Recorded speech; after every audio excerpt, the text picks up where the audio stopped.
All right, we are recording, and hopefully this will go well. I really have a feeling I should be scripting these videos, but that's not really what I do. Anyway, these videos are going to be about my process for taking media off of physical media, DVDs and Blu-rays, and putting them onto a computer to then process them to put them on my server. From my server, I can then watch them from anywhere on my network. It's very convenient. So it's basically I'm building my own Netflix or Hulu that I can then control with this instead of, well, where's the disc? I'm putting that in. So yeah. I'm kind of weird. This is kind of a hobby process for me as well. Like, I enjoy doing this, and it is, I think, useful in other ways as well. We'll get to that because this very first step is how to get the media off of the disc. There's actually a greater value to that than just being able to process it and put it on a server. But in order to get into that, I need to actually show you what I use. So there. This is the homepage of MakeMKV. Is a free piece of software that works with both DVDs and Blu-rays, and also 4K Blu-rays, but those are still Blu-rays, so does work with both of those. You do need a key for it, but the creator will put up, typically about every 60 days, I think it is, a new beta key that lets you to continue using it for those 60 days, and it expires. You need the next one. You can also purchase a key. I do recommend doing this, especially if you're somebody like me and literally my entire collection is on my server. I have made heavy use of the software. It's awesome. And as I also kind of suggested earlier, even without putting it on a server, it still proves valuable. I will get to that, though. First, I want to go through what all we have on the main window here. So starting here, which my hand can reach, unfortunately can't reach all the way over. Up at the top, we have drive information. Then we got Libre drive information. I'll get to that. And then the disk information. Disk information is only there when a disk is in the drive. Now, as it does tell us, the label is for Freewin Season 1, Part 1, Disc 1. That's what I'm going to be working from, my Freewin discs here, because, well, it actually basically hits every single complex thing I will be doing and need to show how to do in my scripting process, except for working with 4K or HDR media. That's literally a single line of code, though. It's a complex line, but it's a single line of code, so it's not that big a deal. But I guess I should explain, how would you work with 4K media? Because maybe some of you have tried taking a 4K disc, put it in a Blu-ray drive on a computer, and then be like, it doesn't even see the disc. What's going on here? So they are very heavily protected. They are technically region-free, but the encryption and such protecting them, yeah, not much really wants to work with them. However, that's what this Libre drive information is about. So the drive that that's being shown here is normally connected to my test system down here. It has not been flashed for Libre drive. It can be. I just haven't done so. I've got other options for that. As in a different drive. Libre drive will get the drive to basically ignore some of the protections on the 4K disc, which does remind me, I should be pointing this out, at least for the United States. This isn't necessarily true everywhere, but for the United States.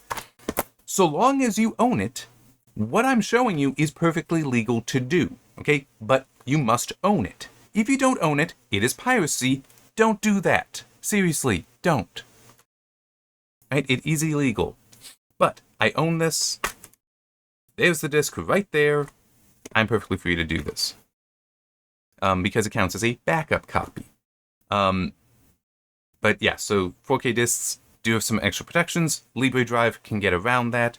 You do need to make sure MakeMKV is open first, then you put the disk in, because that tells the drive to act in Libre drive mode, as opposed to just acting like a normal drive, which would refuse to see the disk because it's a 4K disk. All right. If you want to find out more about Libre drive, you can look that up yourself. It's a process I have worked with. I don't have much knowledge of. Like, I was able to do it by doing very specific focused things. There's other people that know it a lot better. If you look at the MakeMKV forum, you can find threads talking about it. That's a good source to go to, far better than me. So let that be. All right, so that's this right side of the application. What about the left side? Well, the thing right over there, there's a big button. That icon there is a big button. And as you can see, it actually does say Blu-ray in there. So it is saying there's a Blu-ray disc. Literally that one. Now this set also happens to include DVDs. And if I had put one of those in, then it would have just shown the DVD symbol on there once it loaded the disc. Alright. Now, up above that, we have some other things. It does say, yeah, it's a Blu-ray disc and all that. Above that, source, that's a drop-down. If you have more than one drive connected to your system, you can actually select different ones. And it's, it's pretty handy being able to do that. I'll get to a little bit more about that a little later in this video, though. All right, it's all in MakeMKV. We'll get to it a little later. Then above that, we have 5 icons. The middle one is disabled at the moment, and that's to say, hey, take the media off pull the MKV file out of the media. There's a reason why I have to word it that way. First one is to tell it to open specific media. That's part of what I need to get to. Second one is backup. So if you hit that big button there, what it will do is it'll bring up a list of all the titles on the disk, and then you can select what titles and what streams in those titles you want to save to the media, to your storage, your internal storage. That is not what I recommend you do. I recommend that second button, which is backup. The reason why I recommend this is that goes through and takes everything off of the disk. I mean, there might be a few like metadata type things it won't take, but otherwise it takes everything off of the disk. This is so valuable because 5 times I have gotten a series, not Freeman, but a series. So there's multiple disks in what I purchased. And that can take me, like weeks or months to even watch through manually. But there's a disk, like disk 4 or disk 7, disk 17 even, depending on how many disks are. There's a bad spot on the disk. That's going to be a major problem. Hey, there's a bad spot, what can I do? Well, if it's been weeks or months later, I can't do anything. Because I can't be like, hey, there's a bad spot on the disk to Amazon or Barnes & Noble, wherever. Can I get a replacement? No, because they're like, it's been more than 30 days. I get something, I run it through the backups in MakeMKV. If there's an issue on the disk, it throws errors. And it's like, okay, I need to address this. Now, there's multiple ways to address it. The first should be, you look at it, say, oh, it's filthy. Lens cleaning cloth, which, if you're somebody with glasses, you may have a few dozen of them around the house, and just work on cleaning that. And by the way, the correct way to clean a disk is going like that. You always, from the inside or outside in, but always like that. Never clean them like this. Because the data is encoded around the circumference like that. So if you have a scratch that goes that way, if you think of it like words, yes, I know it's bits on there, but if you think of it like words, you're scratching through entire words at a time, or even an entire sentence. If you accidentally, because there was some gunk or something on the cleaning cloth and you didn't realize that and you're scratching, if you scratch along this way, now you're just hitting like, one letter out of a word. These things do have error correction on them. And also, your drives, they will try to be like, oh, that was wrong. Let me try this different way. And it will keep trying. And a lot of times, it'll actually get through a scratch. Bad scratches, not much you can do about that. But it's like small scratches, they can handle. So, yeah, if you're going to be cleaning it, which is risking a scratch, make sure you're going out like that. And by the way, I have actually seen recently 2 discs, one a 4K, one a Blu-ray, that they were just so filthy. That's why they weren't being read and were throwing errors in MakeMKV. It was just take it, look at it, cleaned it off pretty well, put it in there, try again, and it went fine. Okay. There can be imperfections in the disc that won't be an issue. You kind of won't know until you actually put it in there. And I mean visible defects. That, it's like you look and it's like, I don't know about that one, but you try it and it'll work fine. But also, I said those 5 series, one of those, at least, I know, looking at this, it looked pristine. So it was like just somehow there's corruption in the media itself. I could not see, nothing could do. I tried different drives, nothing, had to get a replacement. But I could because I found that within that 30-day window. So that's why MakeMKV can be so useful, even if you're not taking the media to put into a server. Okay, and as I said, you do the backups, which I actually try to get a little fancy. So that's the backup button. You just hit that, and when you do, you get something like this that's just asking where to put the files, and yeah, decrypt them. So yeah, but I want to come back to that a little later because there are some options. So the middle. So we've got open media, backup, and then we've got to actually save the media. Why it's it's just always there, but it's disabled because you haven't selected media yet. Then you've got options and then eject to open up the drive. I want to look at the options first. So let me turn these on. There we go. So this is the general page, the general thing that opens up when you hit settings, the first one that you open, the first tab. I'm not going to worry about most of the stuff in settings. I really just want to focus on this one thing at the bottom, right there. Maximum title length in seconds. There can be a lot of things on one of these disks, right? Because you've got, for example, the FBI warning, which is, yeah, you're not allowed to do that stuff, okay? What we're doing here is fine. If it remains yours, okay? It's my media. I'm just taking it off. I own this disk. I just took it off, put it on a server. Perfectly legal to do that, so long as I continue to own this. If I were to sell this or something, then I need to get rid of that media, okay? Because I no longer have any legal claim to it. So anyway, those FBI warnings, those are on here somewhere. They're typically, like maybe 15 seconds long or so. So, I don't really want that included in the list of media. What I do, well, that's where this comes in. So 120 seconds, 2 minutes. Any title on the disk less than 2 minutes long, it just won't even show you, which is pretty handy. Now, you can, adjust that because maybe there are, say, a trailer that's only 60 seconds long. All right, well, then set that to 50 seconds. That way you'll see it. You'll see everything else that's over 50 seconds, but still, it is an improvement. All right, and then I want to show you this one quickly. For that ask for single drive mode. Okay. Which, by the way, you might, under the general tab, need to check off advanced settings or expert settings. Don't quite remember the name of it, but you might need to do that to have access to this, but this is really handy if you have more than one drive connected to the system. Because now, up there, I've got the source. When you boot up MakeMKV, if that is ticked off, and there's more than one drive, it'll be like, okay, what drive do you want me to look at? And you tell it. You select from that list, and you tell it that, and it will not deviate from that. The reason why that's so helpful is otherwise, you have two instances of MakeMKV open. You put disk 1 in here, disk 2 in here. Or maybe disk 1, and you have that going, then you put disk 2 in. This instance will be like, oh, let me check and see what's on that other drive. It's like, no, I don't want you doing that. Because that will actually slow it down, and that will confuse it. So you don't want that. By locking it to a single drive, it'll never look at any other drive. It just ignores it.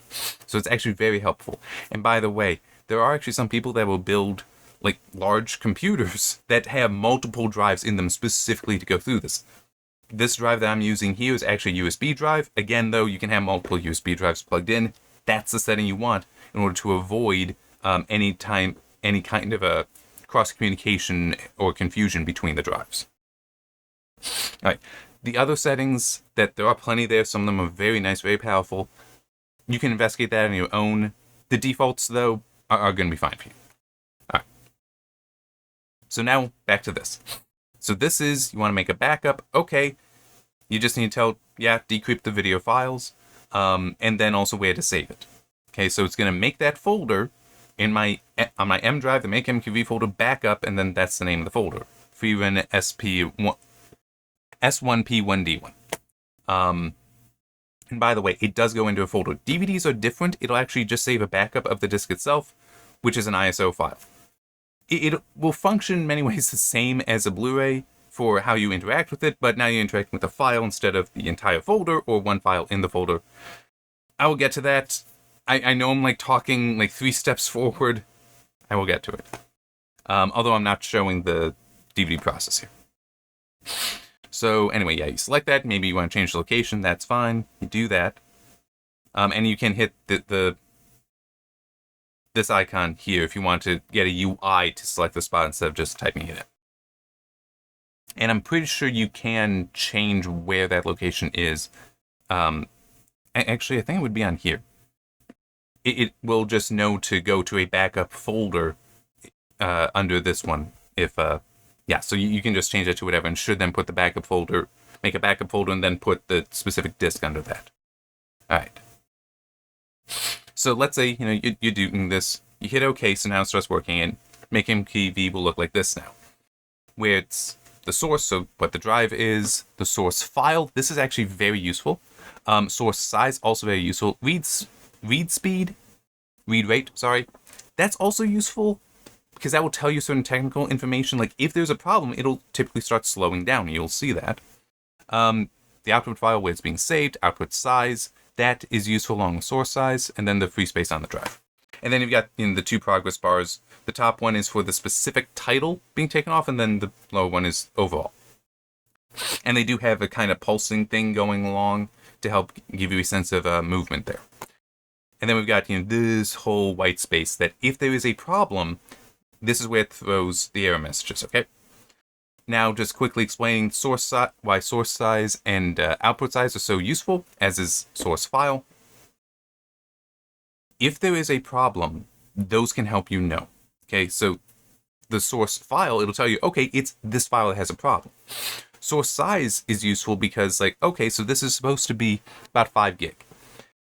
If it gets stopped, like if the output size isn't changing, isn't moving at all, there's reason to believe there's something wrong.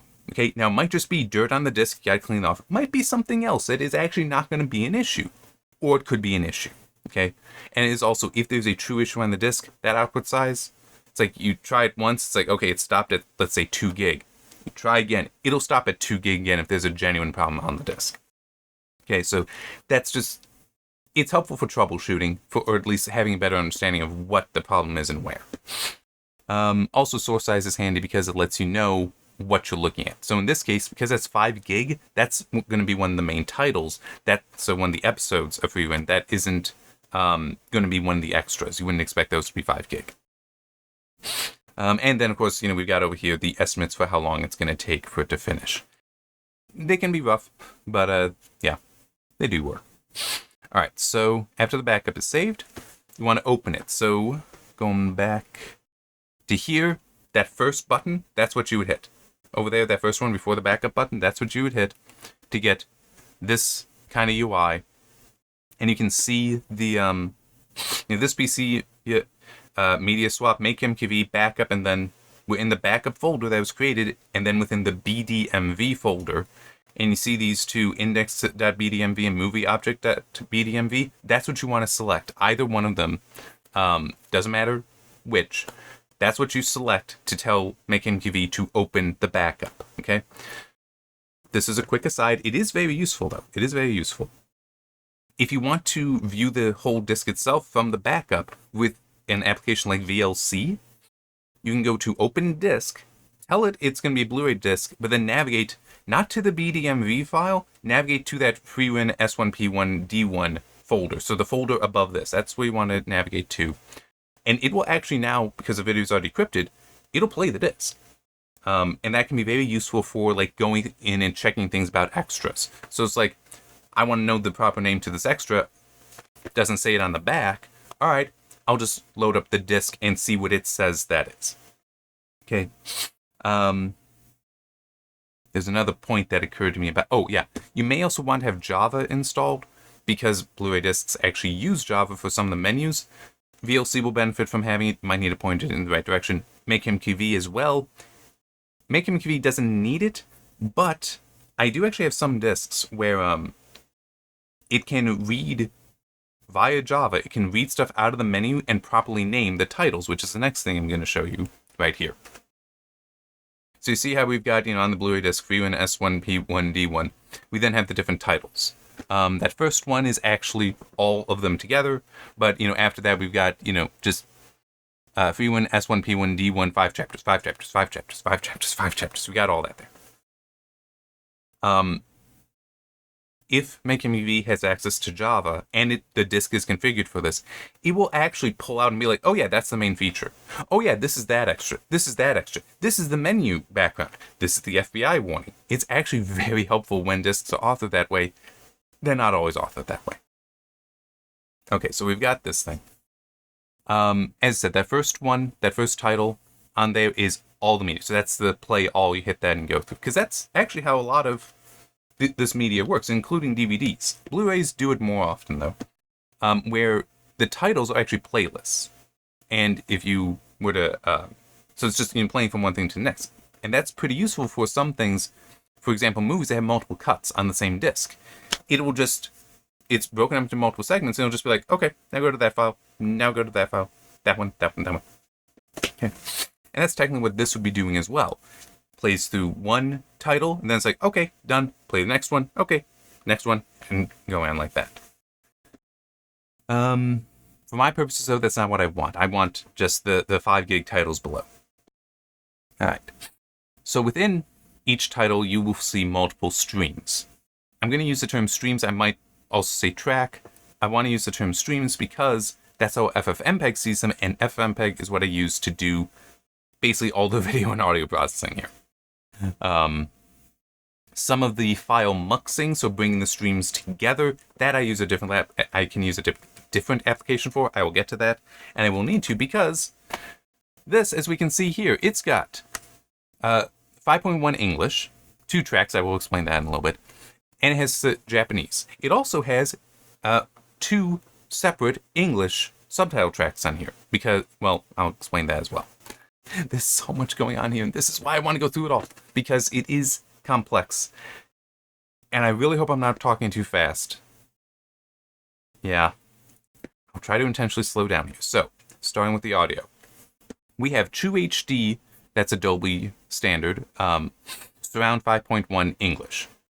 Main thing here is it's True HD in English. Okay, that's what we're most concerned with because it is the dub, and I'll be honest, I played a little bit just hearing the voices there and then say, okay, let me hear the Japanese. I hear that, it's like, oh, I like the Japanese voices better. Okay, say some anime that I've watched, I'm good with either. This one, no, the character to the voices, like the sound there, like Freewin's voice in English. Nothing against that voice actress, but it just, this sounds like there's too much emotion, or at least emotional energy in that voice for how Freewin looks. Watching the Japanese, with the original Japanese audio in there, it's like, oh no, this is so much better. This is so much better alliance. But anyway, so the main thing there is it's True HD in English. So I do want the English dub, even if I don't prefer it, I still want it there. Why does it matter that it's True HD? Well, True HD, and yeah, so is the Japanese. True HD is a lossless standard. So is a DTS Master Audio. These are both lossless audio standards. And lossless audio I will be talking about more a little later as well. But we want to work with those because that's going to be the best quality on the disc. But as you can see, there's a sub-stream that's just DD Surround, Dolby Digital Surround 5.1 English. So that's a lossy core audio, and that's in fact how MakeMKV identifies it. I didn't go through that MakeMKV, you can find that yourself.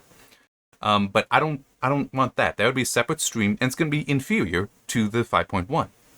So it is like, here's the core stream and then, around it, because I don't think it's separate tracks on the disc, separate streams on the disc. It's just additional data to be like, oh yeah, and this is how you make it lossless. I think that might actually be how it's stored. I'm not certain, but it makes sense. It makes sense to me. Anyhow, I don't want the lossy, I just want the lossless. So, the main audio stream is checked off, the sub one is not. Same thing with the Japanese. That's just stereo, but it still is True HD. Yes, I want that. The lossy, just digital, Dolby Digital, don't need that. Alright, now we get to the subtitle tracks, and these are a bit different. So we've got PGS English for both of them, and then forced only. Okay. What does that mean? Subtitle tracks, they're kind of fun. So for Blu-ray especially, apparently this can also be the case for DVD, but I know it's very much the case for Blu-ray. They're not on there as text. They're actually images. And there are some discs that I've seen that actually take very much advantage of that, where they will like put entire images, entire pictures like artwork in the subtitle track that then gets overlaid. All Blu-ray players are required to be able to decode 2 streams at the same time in order to take advantage of this, and just overlays the subtitle on top. Unfortunately, something like a Roku doesn't work that way. Have to come up with a different solution for that. I will show that later. But anyway, so you've got basically a stream of images. That stream can actually say, hey, because we don't want to duplicate these things, but it's like, hey, this is the complete English track. So this is I'm watching in Japanese. I want the complete English. I want to be able to see everything. Okay, but maybe I'm playing the English track instead, the English audio track. Well, now I don't need all the English subtitles. But there are times when there's stuff to be translated because it's like written in Japanese on the image, in the video itself. I want that translated. That's where forced subtitles come in, because that's hey, it doesn't matter what the audio is, like the disc is telling that to the player, it doesn't matter what the audio is, you show this, okay? Well, instead of it being a separate audio stream entirely, it's actually just, hey, when you get to this time, show this part of that stream, okay? Of that subtitle stream. Okay, so that's why you've got a sub stream there that is also checked off. Unfortunately, that does then have to be saved as two separate streams in the file. That kind of metadata to go back and forth works on Blu-ray, doesn't work in an MKV file itself. Neither does that playlist stuff. So, for example, if you do have a movie, I have one down there, in fact, Close Encounters of the Third Kind. There's 3 different versions of that movie on one disc. And it just, hops between the different titles following the playlist. Unfortunately, if I wanted to pull all 3 of those off, let's say that they are each, I think it is about 40 gig. That would be 120 gig on a 50 gig disc. That's why this is awesome. The playlist ability to go like that. It's awesome. But it's like 40 gig here, 40 gig here, 40 gig here. All on the system. That's kind of annoying. Anyway, coming back to this. You do want the subtitle tracks. And actually what will fairly often happen is that forced only. So it's just the forced. It'll actually throw an error in MakeMKV just saying, like, AV sync issue or something like that. Basically what it's saying is, hey, there's no difference between this and the other, and the main subtitle track. There is no forced only. So it's like, yeah, I just didn't even save it. And indeed, that is what's going on here. Because those aren't actually forced. The forced subtitle track isn't in here as a substream. It isn't like that on this disc. That's why there's 2 different English tracks. One is full English, right? The full English subtitles for the entire episode. The other is the forced track. Okay, so technically it's not perfect authoring, but it's all there. It still works. That's still going to be, when you put it into a player, it's still going to be like, hey, you need to play this track. So it all works out in the end. But yeah, I've seen some badly authored discs. This is not that bad. This really is. So anyway, those are all selected. So getting back to the rest of MKV here. And if there's something you don't want to select, or you do want to select, checkbox. You can just literally click there, turn off the checkbox. Like the 2 extras down there. The 700 meg, 750 meg files. You want to uncheck those, go ahead. You just dink, dink, you're done. Set the folder up there for where you want to save it. You can click on that button to get a GUI. If you're doing multiple of these, you can just do a drop down, because, like, always putting into the same FreeWin folder. That'll be in the drop down. Who remembers the last one you did?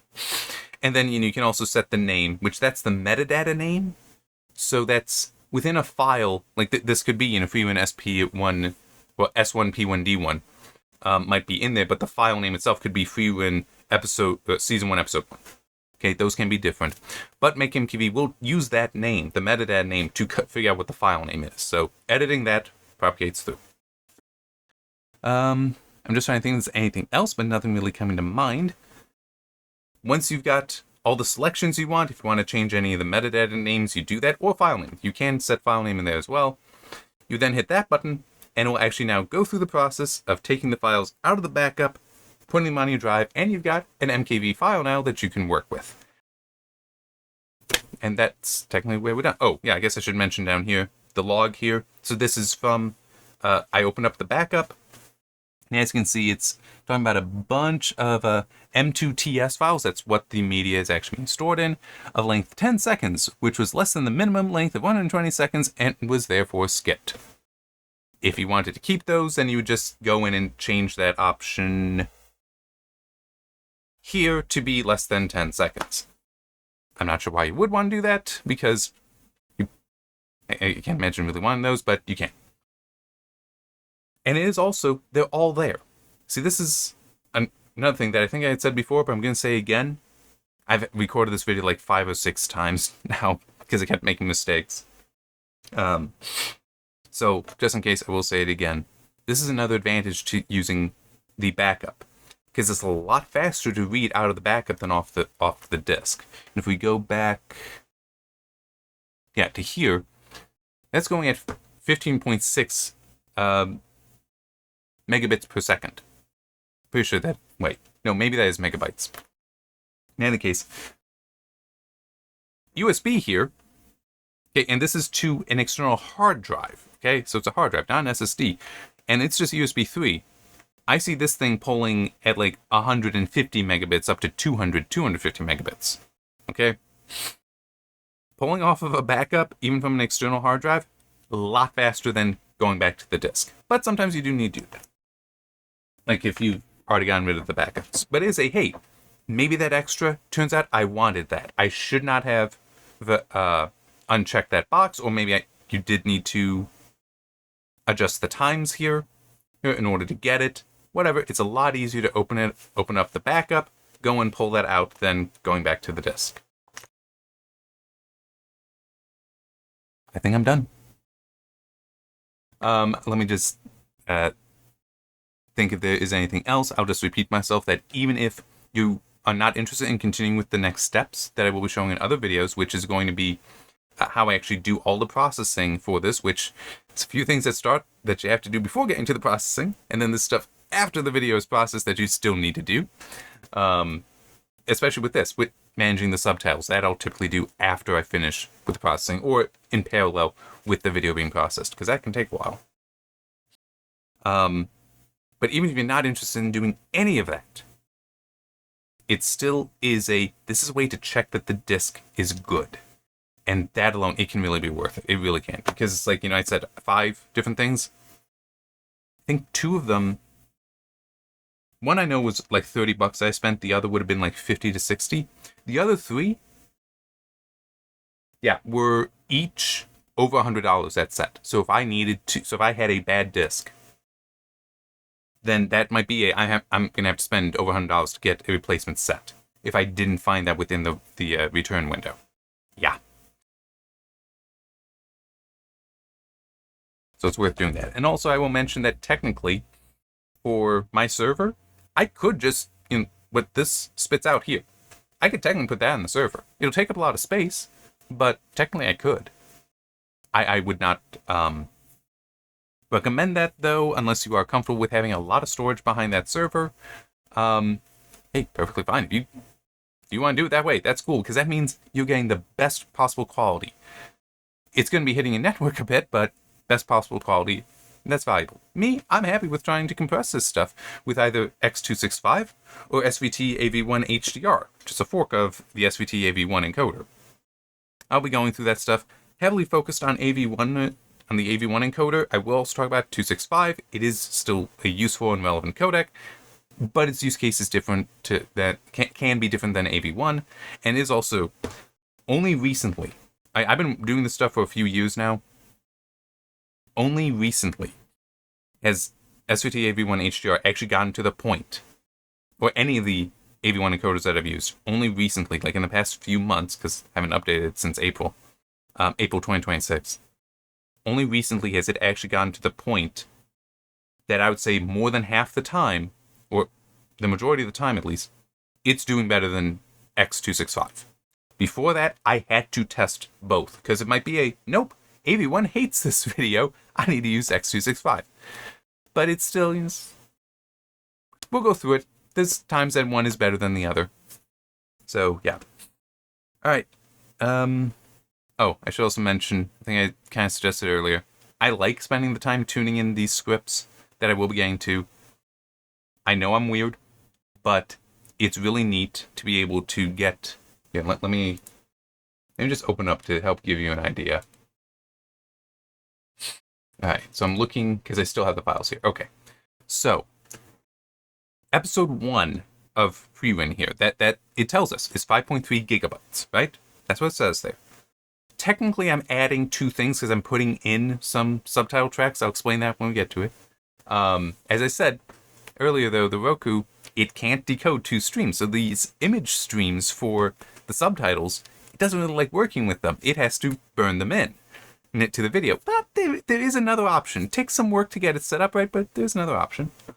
Very small option, though. But episode 1 is 255 meg. That's a 20th the original size, and it looks very good. Okay, it does really match up quite nicely. And I do have a tool. I won't actually be going through it, I think. I'll try to include a link to it later on. That allows me to put up the original video here, and then when I encode it and just go look back and forth and literally draw a line across so I can see them. It tuned in very nicely, and yeah, a 20th the size, and it is very hard to tell the difference. So, yeah. I like doing that. I'm weird, though. I know that. But yeah, 1/20th the size. 1/10th the size, I'd say, is about average for a lot of the stuff I do. Sometimes a little bit better. It depends. And by the way, I was hitting that with X265 as well. AV1, also hitting it, basically means that I'm getting better quality video at the same size, or maybe I'm getting a little bit smaller. It really does depend on what the situation is, what the context is, what the image is. So, yeah, don't attach yourself to just one encoder. Always be willing to experiment with both. So, or whatever encoders you want to do. All right. I'm certain I've been talking enough, so let's stop and I can get started on the next video, which will be concerned with volume, of all things. I'll explain there, and also cutting, because that's the first step to actually doing the tuning. Is you gotta take sections out, because you don't want to try re-encoding the whole thing every single time. And it's like, should I have it at this setting or this setting? Let's spend an hour to encode. That's not helpful. But if it's let's spend a minute encoding, that's a lot better. So, see you then.